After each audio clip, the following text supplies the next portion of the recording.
আমাদের একখানা পাঠশালা ছিল, ভারী চমৎকার একটা পাঠশালা। সেখানে পণ্ডিত মশাই আমাদের গণিত করাতেন।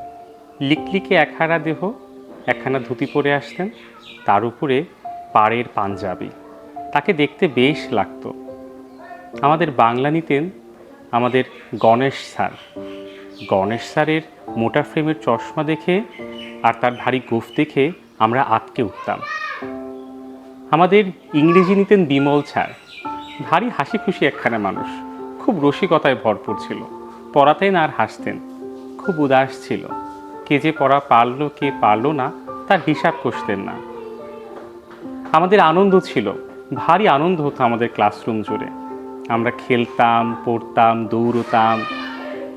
বৃষ্টিতে ভেজে স্কুলের মাঠে আমরা ফুটবল খেলতাম। মাঝে মাঝে আমরা খাবার খেতাম ভাগযোগ করে। কিন্তু সেই পাঠশালার আজকের এই ভগ্নদশা। পাঠশালার জানলার কপাটগুলোতে এখন উইপোকা বাসা বেঁধেছে। সেই শিকগুলোতে মূর্ছে ধরেছে। এই ব্ল্যাকবোর্ডটাকে ঘিরে আমাদের কত শত স্মৃতি। ব্ল্যাকবোর্ডের এই জায়গাতে লেখা থাকতো কতজন ছেলেমেয়েরা আজকে এসেছে, কতজন আসেনি, এখন কোন ক্লাস হবে। এরপরে সবথেকে বেশি ভালো লাগতো যখন আমাদের ড্রয়িং স্যার ডেকে বলতেন, আয় আয় আজকে তুই ছবি আঁকাবি। আমরা ইচ্ছে মতো সেই চক দিয়ে এখানে ছবি আঁকতাম। আর তখন খুব বেশি আটকে উঠতাম যখন মাস্টারমশাই বলতেন, তিতাস তুই আজকে নাম লিখবি, কারা কারা ক্লাসে কথা বলছে। আর যখন স্যাররা থাকতেন না তখন আমরা ইচ্ছে মতো আঁকিবুকি করতাম এই ব্ল্যাকবোর্ডটাতে।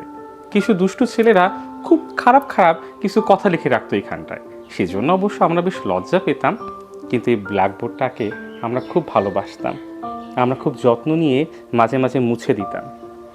কিন্তু এখন সেই ব্ল্যাকবোর্ডে রাজ্যের ধুলো জমেছে। এখানে সে কেউ আর লেখে না।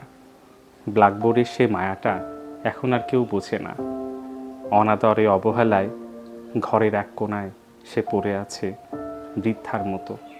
যে বৃদ্ধা হয়তো এখন আর চোখে দেখে না, কানে ঠিক মতো শোনে না, তাকে আর কেউ খোঁজ রাখে না, তার আর কেউ যত্ন নেয় না।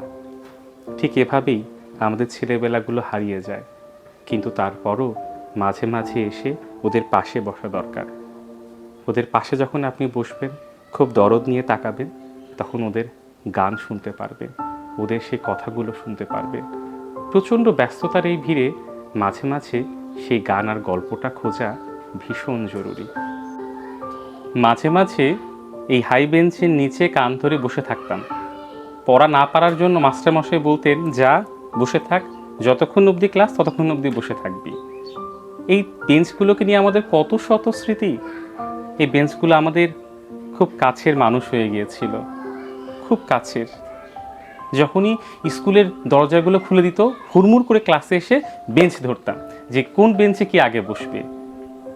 কিন্তু সেই বেঞ্চগুলো এখন অনাদরে পড়ে আছে এইখানে। এই বিরাট বড় বড় জানালা দিয়ে এখানে বৃষ্টির পানি আসে, রোদ আসে, তাদের শরীর ক্ষয়ে ক্ষয়ে যায়। আমাদের স্কুলের কাব্যগুলো, আমাদের আনন্দের কাব্যগুলো এভাবেই ইতি ঘটে যায়।